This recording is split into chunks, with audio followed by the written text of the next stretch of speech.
Well, hello and welcome to the, let me get the name right now. It is Moments and Memories, April 2026 reveal.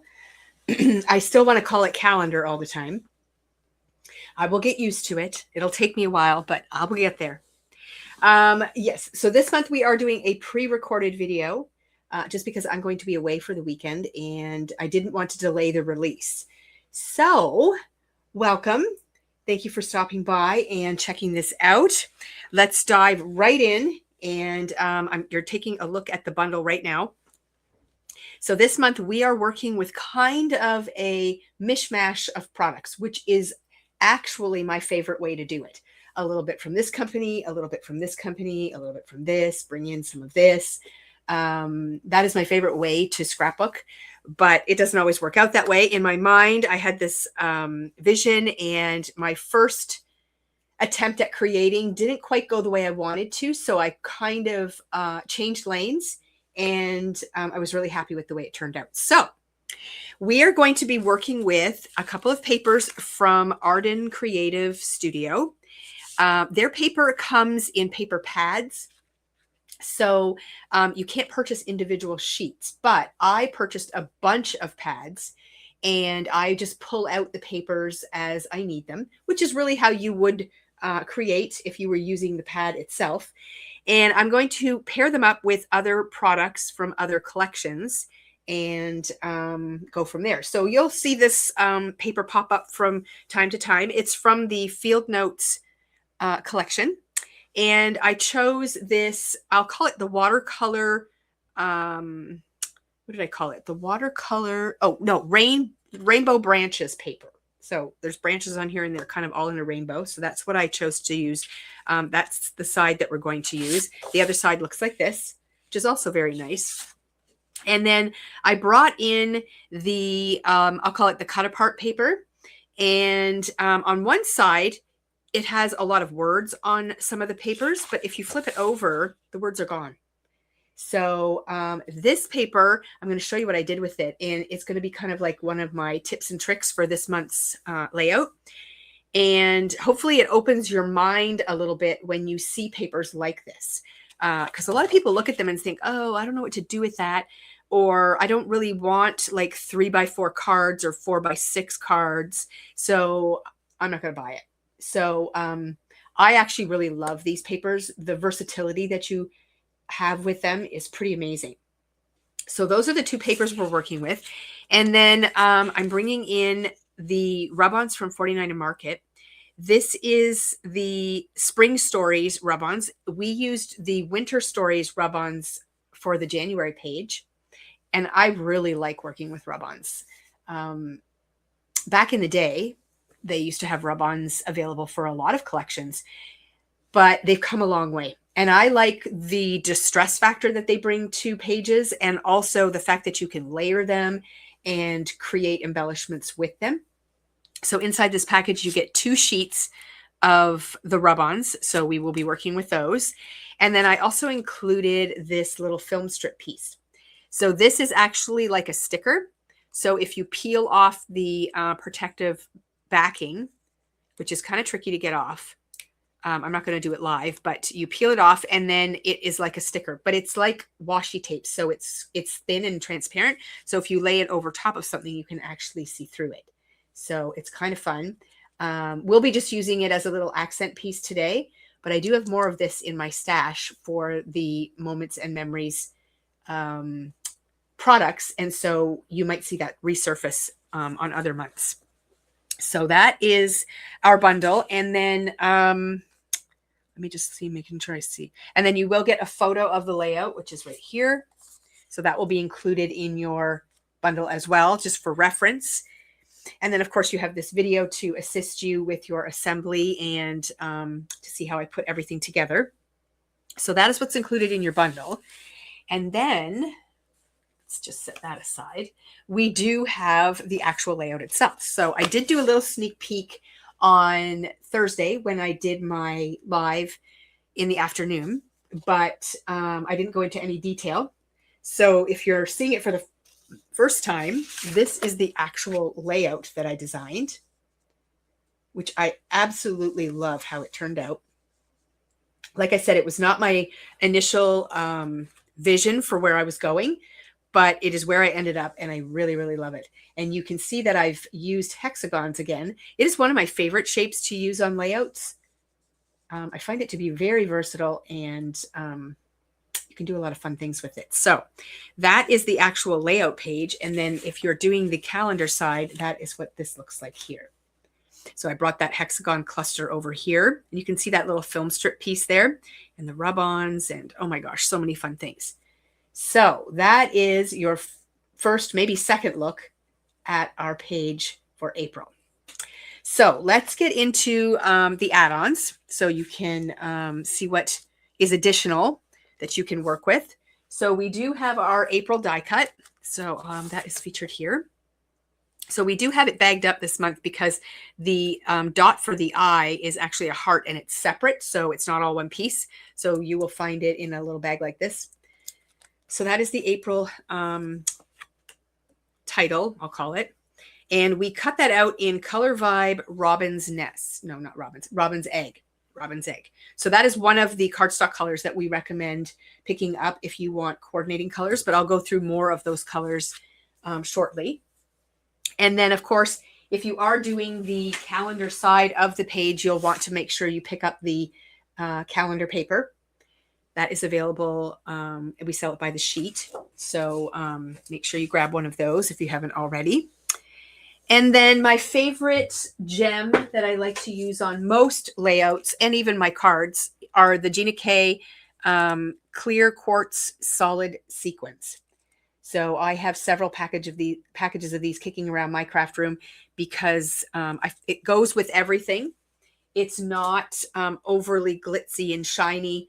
It just kind of blends in, and you'll notice that I use it in quite a few spots on the layout just to sort of highlight certain areas and so on. So there's a few of those kicking around on the pages. So you can pick those up if you haven't already. Every month, I pretty much tell you that a sanding block is something that I use because I like to sand the edges of my pictures. So all of my photos I print myself, and then I like to sand the edges. So whether you print them yourself or whether you get them done somewhere professionally, then it just kind of adds that definition. And I have really taken a liking to layering my photos on top of each other. So here's a longer photo. And then I have this smaller one of Olivia, but you can see her face, straight on. So I kind of overlap that in some empty space up at the top. And it really kind of defines the edges of the photos. And I did the same thing kind of over here on this page, where I just sort of put a photo up in the top corner of another photo. And it just sort of defines everything. So I really like to sand the edges of my photos. And I sometimes even sand the edges of pattern papers too and cardstock. So I do use that a lot. So a sanding block is good to have on hand.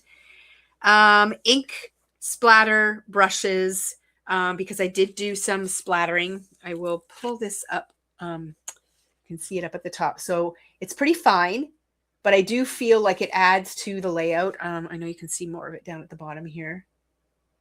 So I like to do that. And I did a little bit over in the corner on this side. So I use my new favorite is the black acrylic speckle from Hero Arts. Not so much the product inside. I mean, the product inside is great, but I love the bottle for dispensing it. It's really, really handy. So definitely try that if you haven't. I know we have a few bottles in stock, but I've ordered more. So we will be getting more. It's available in white as well. And then if you're using the Winsor & Newton inks, we've recommended them over the years as well. And I still have them. And I will use mine periodically as well. But that's another good one for ink splattering too. And of course, you can use ink and all kinds of other mediums, but those are the ones that I recommend. And the brushes, I am using a set from Yasutomo. We carry this set, and it's a nice, well-rounded brush set that has lots of different sizes. So depending on the size of splatter that you want to do, it's nice to have a variety of brushes, and you can use these for watercolor and other things as well. So definitely you'll need a good set of brushes.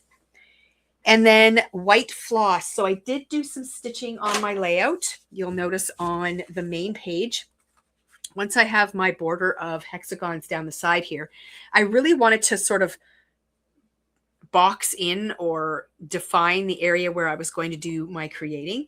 And I decided to do it with stitching. So what I did was I just drew some lines around the area that I wanted to stitch with my ruler and a pencil. And then I went and added the piercing holes and did the stitching from there. So you will need some white floss. I used, so with the floss, you get 6 strands. I used 3 for mine, so it wasn't too bulky. But I think we sell it in like 2 yards, 5 yards, 10 yards. So 2 yards should do you with no problem, especially if you're using 3 strands. But if you want to have a little extra on hand, you can pick up some extra floss. A piercing mat and a piercing tool. So my piercing mat is old. We have more updated versions on our online store, and they will be in the shopping section.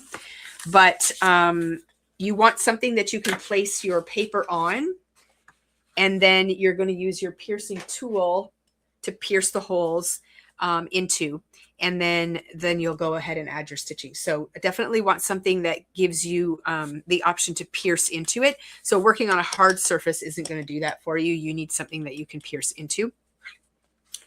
So a piercing tool, a piercing mat, and you want a ruler that you can use to pierce your holes. Now, this is the Tim Holtz media ruler. This is the one that we're going to have in our shopping section. The thing I like about this one, and I'm going to try to demo it a little bit here, it has like this rubber piece here, and it's like a grip pad. So if I was working on my glass mat, when I put the ruler down, I can't move it back and forth. It like sticks to the mat then. It's like it just holds it in place, kind of like little rubber feet or something. But I also discovered that on my piercing mat, it also kind of locks in and it won't really move. The other great thing about it is you'll notice that there is a row of holes that you can use for piercing. They're right along here. And they're perfectly spaced at 1/4 of an inch, which is where I usually pierce. So if you've got your paper on here, and even if it's a full 12 by 12 piece of paper, once you put this on here, that rubber piece is going to kind of grip on there and it won't move back and forth, because you don't want your ruler sliding around while you're putting your holes in for piercing. But I love this because I can put this down, and then those holes, I can just literally pop my piercing tool in and out, and it pierces them perfectly spaced apart like so. So it's really fast and easy to do. So I do like that. If you don't have this ruler, you can just use a regular ruler, and then just every 1/4 of an inch, you want to put a hole. And just make sure that when you put your ruler down, it's straight and that it doesn't start to slide at one end so that your stitching ends up going on an angle. Okay, so that is a ruler that I do recommend. I don't use it every time I craft, but for certain things, I really like it. So it's a good one. And then I did use the walnut stain distress ink and applicator for the edges of my paper. So you'll notice them distressed on the edges. And that just sets them apart from the background. They don't blend in quite as much. They sort of define the edge, which I really like. So that is a favorite of mine as well. Foam adhesive. So we've been talking a lot in our videos about foam adhesive and how much we enjoy the rolls. I just have to start a new roll. I'll show you my other roll. Where did I put it? Hold on. This is how much I have left. That one little piece. So you use absolutely every bit of this adhesive, and I'm ready to start a new roll. And the reason I love this so much is because you can custom cut the pieces to whatever size you want. So on numerous occasions, I pop things up. Photos, some of the hexagons, some of the sentiments, And I always add dimension to my layouts when I'm crafting. So I like the flexibility of being able to cut larger pieces to go behind photos, because I don't want the middle of my photos to sag. I want everything to be really nice and solid along there. Small pieces that I can put behind sentiment strips, and then, pieces that are different sizes for my hexagons. So I really love the foam tape. So we've added foam tape to the shopping section as well. And then bone folders for rub-ons. So I highly recommend this as a creasing tool for envelopes or any kind of fancy folds that you want to do. But I also really love it for applying rub-ons. The Teflon glides really nicely across the front of the rub-ons, and it just makes them really easy to apply. So either style is a good option. This one is shaped a little bit more like a pencil. So if you want to use it to fold your cardstock for card making and things like that, you just use the edge. But if you want to have a more precise application for rub-ons, you can use the pencil tip. But this is quite pointed at the end as well, so it also works, and it gives you this sort of beveled edge at the back that allows for nice creasing and folding. Plus, it's a bit wider along here. So depending on the application and what you want to use, I use both of mine a lot. So they're awesome. Can you hear my cat meowing outside the door? I closed it because I don't want him in here, and now he hears me talking. He's silly. Okay. Ink. This month, I am using Tailored Expressions Oat Milk. I'm going to be doing some background stamping with that. And then Banana Cream Pie. I'm going to do a little bit of ink work with some flowers that I'm going to be using. So that is where that's going to come in. So both of those are from Tailored Expressions. Stamp sets. We are going to be using either the Fine Line Script from Tailored Expressions, or you can use Weathered Woods from Tailored Expressions as well. This is more of a text and this is more of a script, but either one is great. If you have some other kind of text or script stamp, that will work fine too. So those I recommend for that. I'll show you where I'm going to use it, and I'll point it out a little bit later on too. And it's very subtle, but over here on this corner, and I don't even know with my lighting if it's going to pick it up very well, but you can kind of see, can you see the script in the background there? There we go. So behind this cluster, there is that script stamping. And it kind of matches, well, what I was going for, and I didn't really think about it, but over on this side of the page, see how they have this text on here? This is actually done with a typed text, so I probably should have used this one, but I grabbed my Fine Line Script and it works really well. So I just was trying to mimic that on the other side of the page, which worked really well. The other die I'm using is the Mini Strips die. In the past, I've recommended the one with the banners, which would still work. But this time I used the one with the straight edge. And inside your rub-on package, let me find it. There are these word strip rub-ons, and I use them quite a bit on the layout. So I needed something to actually rub them onto. So I cut out all of these strips out of white cardstock, and then I used them to put the rub-ons on. Now, I didn't want banners this time, but you could if you wanted to. The other option you have, if you have the banner one already, is once you get your rub-on on, like kind of do it in the middle, then just trim off the ends. But these ones are already straight. And the nice thing is if you have one that's too long, you just trim it off the one end. So it works quite well. But I use those. And then, of course, our hexagons. I used my set that I have the stitching on. It's an older one and not really available for me to order anymore. But we do recommend the Infinity dies from Hero Arts, which give you a lot of different sizes of hexagons, but there is no stitching on them. In the grand scheme of things, I don't think it's going to make a big difference on your layout. I mean, the stitching is very nice, but if you didn't have stitching on there, it would still look really great. So I wouldn't get too concerned about that if your die set doesn't have stitching, but I do recommend those. And then the flower I'm using, I'll just show it to you. So I've got a couple in the corner down here and a couple over here. A couple up here. There's another one here. And then also on the other page as well. I am using the new daisy border set from Lawn Fawn. And I'm actually not using the border option. I'm using these individual flowers. So this die will cut out 3 flowers. And then there's also the centers that get cut out using this die. And they have a little bit of texture on them. I'll just show you that close up again so you can see how it does the little dots in the middle. So I really love the look of this flower. I thought it suited the layout really well. But if you have another small flower that you can use, that's great. We have a couple of these in stock, but we have more ordered. And they're already on the way to us. So I'm not sure if it's going to hit our shipment that comes across next week. Fingers crossed, it might. But if not, it would be 2 weeks after that. But they are en route to us. So you can pre-order. If we have a higher demand than what we've ordered for, you can just email us and let us know, and we will be able to order more of those. So we're always ordering from Lawn Fawn. It's not a big deal. This is a really pretty set. I really love this one. So definitely, look into it and see the things that they're making with it so you can decide if it's something you want to add to your stash. Sorry, I have to keep pausing and taking a drink because I'm still fighting my cold. And if I talk too much without a drink, I'm going to start coughing.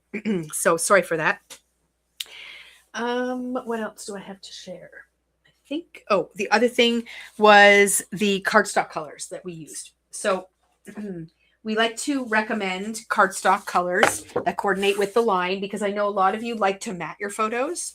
I don't, but I know that lots of people like to. Like mine are just, photos on the page, and they are sanded edges, but a lot of people like to mat them to coordinate with the line. So our recommendations this month are the Robin's Egg, which is the same color that we did the title out of. So Robin's Egg was great. Pear was really nice. It pulled out sort of the lighter greens that are in the colors of the paper and the rub-ons. So that was a good one. Apricot also pulls in some of the sort of peachy tones that are in the paper and the rub-ons. And then Peony, which is the pink. So if you want to bring in the pink. Mint is another good choice. It really pulls in the colors from over here. And then Buttercup is a nice yellow that works well with all of that. So all of those colors are great colors to add to your Color Vibe cardstock collection.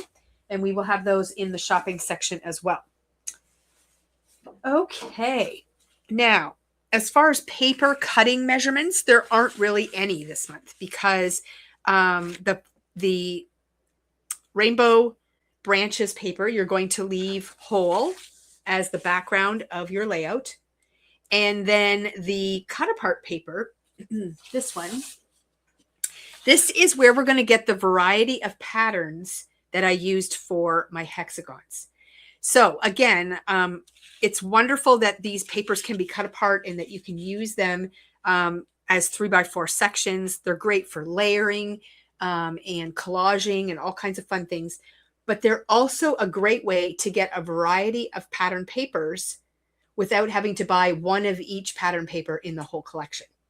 Our bundle would get very expensive if I included an entire 12x12 pad so that all you had to do is cut one hexagon out of each paper.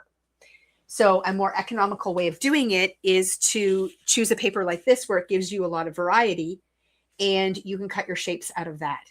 So I've said too over the last few years that 6x6 and 6x8 pattern paper pads are very good investments, even if you do buy some of the larger 12x12 pieces, because they give you a real variety of patterns, and they're often scaled down in size. The prints on the papers are scaled down in size, so they don't overwhelm your page. And it's a really great way that you can cut paper strips. You can cut die cuts out of.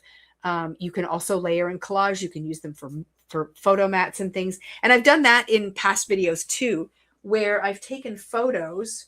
Just looking for my bag of scraps because I know I have pictures in there. So I've taken photos, like for instance, let's say this was a whole picture. And you can actually, if you don't really like this, but you like the color, you can actually use that as a photo mat. So you can just layer your photo over top, cover up most of it, and then use that as a photo mat. And you can do the same thing with these smaller pieces here if you're matting smaller pictures. So it's a great way to use up these papers, not necessarily as a full 3x4 or 4x6 piece. So I hope you find that tip helpful, because I really, I think it's valuable, and I think it's fun to use.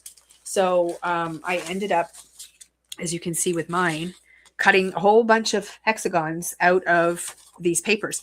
And in some instances, I did want the words. So I'll show you the layout again. So this one here is this piece right here. So what I did was I placed my hexagon over top of that text, and I cut it out right in the middle. So I think that is a really cool way to create a title for your page without having to do much work. And then in this particular case, I really liked that butterfly. So I positioned my die cut over top of the butterfly in a way that I could use it as part of my cluster over here. So it's a really fun way to do stuff like that. But yeah, so in this particular case with the Arden papers, they're really clever. On one side, they have the words, but on the other side, there's no words at all. So it's kind of a cool way to include words, but then make it so that you don't have to use them if you don't want to. So I like that option a lot. So as far as any cutting measurements, there aren't really any.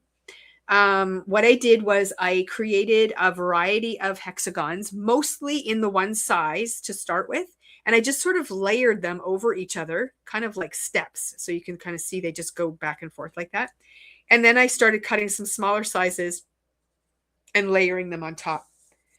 So the size of the hexagon, so I'm going to go from point to point just to give you an idea of the size. That is 2.5 inches across.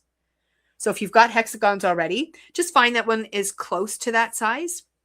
And then this size here is about 1 1/8 inches, maybe an inch and maybe 1 1/4 inches. And then this tiny one is 3/4 inch. And those are the sizes that I used.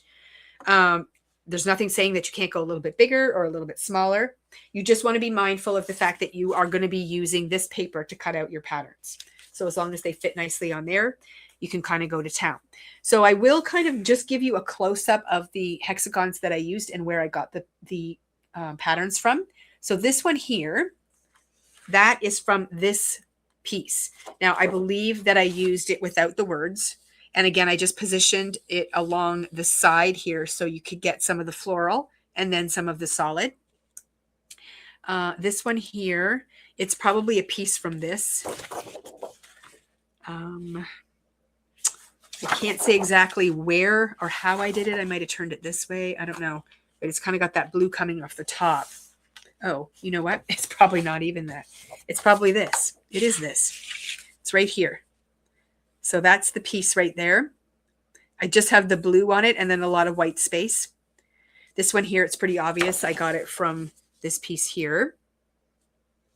This one, again, I've got that film strip kind of over top and peeking out the top, but that is from this piece here. And you can even see the floral. See that white floral? That is this part here. And then this one is from here. This one is from this piece here. And then this one comes from the word side right here. And then this one here is also from this piece here. So that's where I got the larger pieces. The smaller ones you can get from anywhere. Like you're going to have lots of areas left over. So you can just kind of pick and choose what sort of color or pattern you want to have showing and just place your die cut accordingly and then go from there.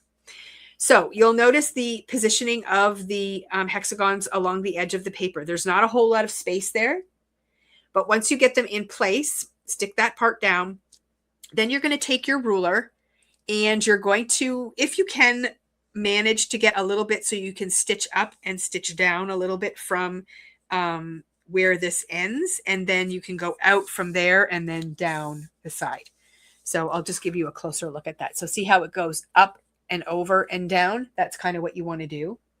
And then down here, it just went down just a wee bit and then over and then up. And you just create a box. Okay. So I have about an inch or so, an inch and a quarter from the edge of my stitching to the edge of my paper. But depending on how big your hexagons are and how you place them, you might end up with a little more or a little less. As long as it looks balanced, you're good. And also be mindful of balance from top to bottom as well. And then it's just a matter of filling things in. So your photos won't be the same as my photos. So depending on what you use, where you place them, that's going to alter where you put your embellishments. But once I got my photos in place, then I went ahead and I added some of the rub-ons. So here at the bottom, I used this Splish Splash. Now, again, I promise you, I do not plan my papers and my themes and my photos. I actually ended up looking through my photos that I had on my camera roll, and I really didn't have a lot to work with. So I ended up messaging Amanda and said, do you have any good photos from April last year? So she sent me these photos of Olivia and Owen outside in the rain. So I thought, oh my God, those are perfect spring photos. Great for April. So I went ahead and printed them out. And then I started looking closer at this. I knew it was, I knew it had umbrellas and stuff, but I really wanted to sort of stay away from using those really themed things. I was really interested in the rainbows. But I saw this Splish Splash and I thought there's no way I can pass that up. So I did the Splish Splash. But what I did was first I put down this cluster of, I don't know, I think it's like ink blending or ink smooshing. And then I put the Splish Splash on top of that. So this rub-on went down first and then the Splish Splash went on top. So rub-on top of rub-on. This is the largest of the rainbows, which is this one here. And then I used one of the word strips to just embellish that with the flowers. And with these film strips, what I did before I peeled off the backing was I just trimmed a piece. So basically this is, so I gave you two. What I would do is cut it down the middle, like down this, and cut it in half. So you end up with two pieces. One of them I cut vertically. So it's like this part here, and then a little bit into this. So like I cut it like that. And I just put it right up against the edging of my stitching. And then this one here is sideways like this. So depending on how much you cut off, you may be able to use the other half of it here. And then on the other side of the page, I have a piece kind of going like that. And then it just gets buried underneath. So they're just fun little accents to play around with. And they have a matte finish on them, which I really like. I don't like elements to be super shiny. I don't really like shiny photos. So I loved that they were matte. And you can still see through what is behind it. So all of that paper that's in behind there still shows, but it just gives you that film strip element, which I really like. So that's how I did those. And this tiny little butterfly that's right here, I'll hold that up so you can see. See that little butterfly? That is actually from this scene here, which I didn't use anywhere, but I did cut the butterfly out and I used that. So that's that area, and that's the rainbow. And then at the top here, I just used this blue piece just to fill in that area. So that kind of really balanced out the page. And then you can see I used Hello Springtime, Filled with Joy, A Springtime Story, Over the Rainbow, and Time to Shine are all the word strips that I used.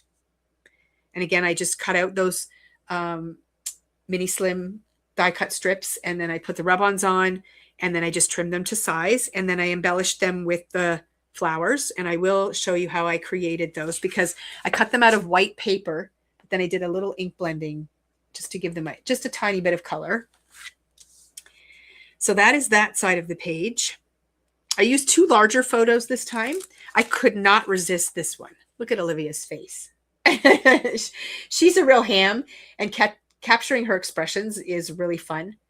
And she really looks up to her big brothers. I think she's very curious about what he's doing with this cup. So, and then the other one is of her actually jumping in a big puddle that had formed there. Oh yeah, and there's another little rub-on word here too. I put the word splash on. So that may or may not apply to some of you, but there's that splash word There's rain, rain, there's more joy, there's bloom, and that's it. So that's that side. And then this side, I created another little cluster with the hexagons. So I did pull in some of the paper from here for this. This one here has orange on it. Where did that come from? Let me just have a look here. Oh, that is this paper here. See the washi tape across the top? So I took a piece out of there. This is more of this piece up here. And that is those three. And then again, just fill in with the smaller stuff wherever you can find colors that will work. I tucked the film strip underneath. There's some flowers and the banner, and then one of the smaller rainbows and the sun. And same concept here.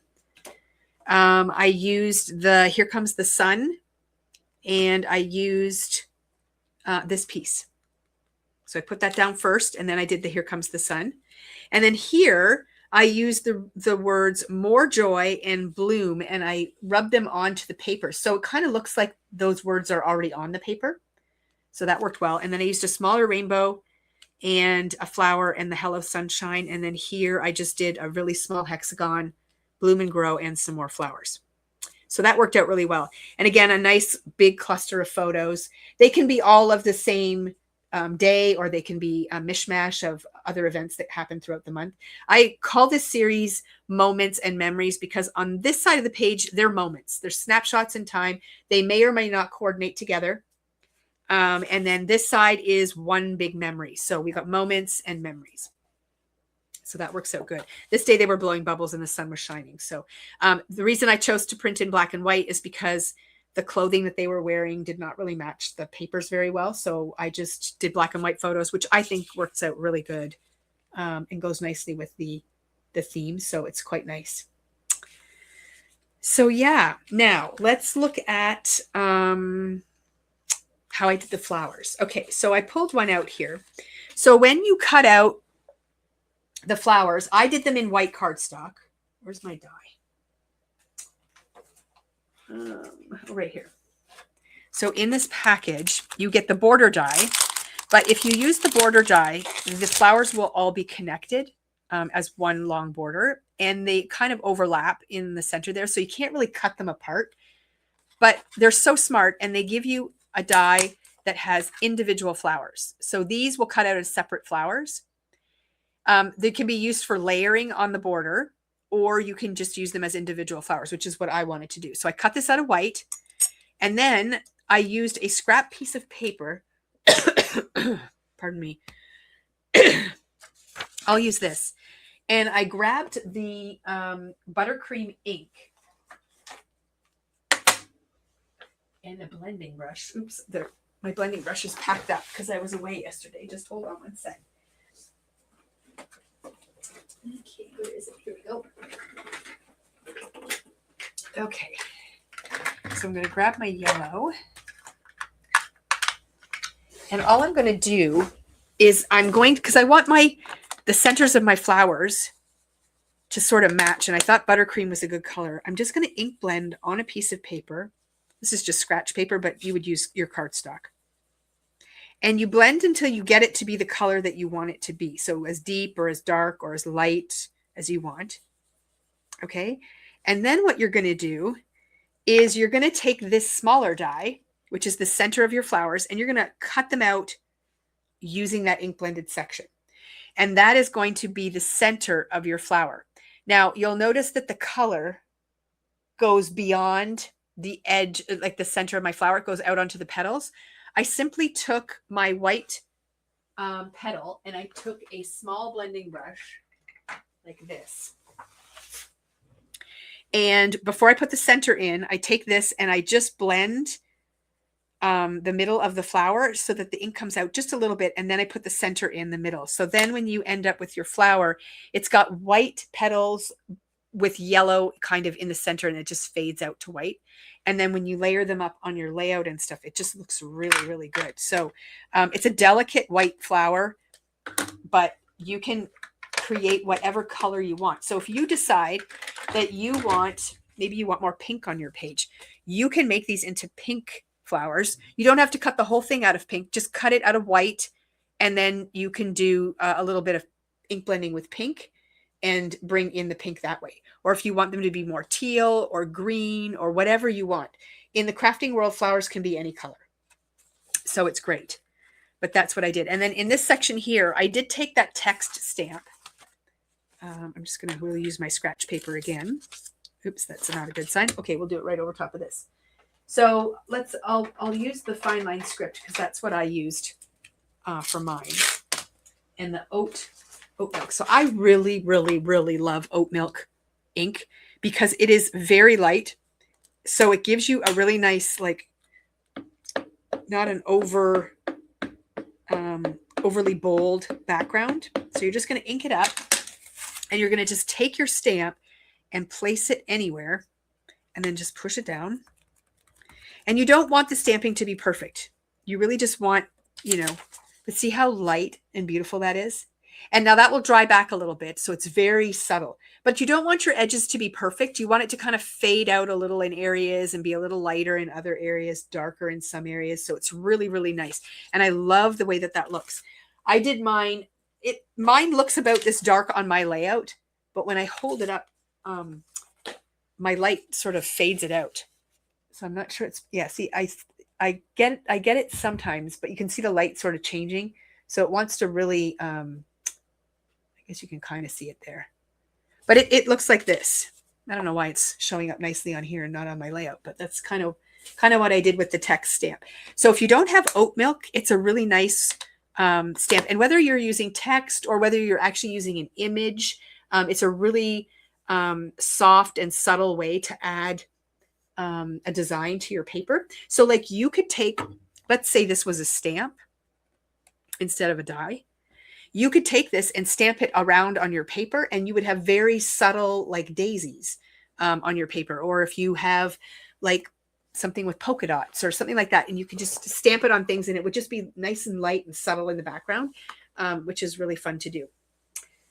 Okay, well, I think that is it for all of the techniques and things that are on the layout. I think I covered everything. I know that you'll be watching this after the fact and that we can't interact and you can't ask questions live. But if you do have any questions or you need clarification on anything, just reach out to me by email and I am happy to answer those questions for you. So, we're only an email away, so just feel free to reach out. You can always comment on this YouTube video as well, because we get alerted when you comment on it. But if you want a direct answer, then please feel free to email and ask me anything that you like. So everything will be live on our website. We have an icon right on the online store at the top of the page for Moments and Memories. You'll click that. You'll go into the month of April, and then you will see the bundles and all of the add-ons that we talked about. Some things might be in pre-order, but they will have quantities attached to them. So if they do sell out or you don't see what you're looking for, just reach out to us by email and we will look after you for sure. Okay, well, I think that's it. I'm going to go clean up my mess and we will see you again soon.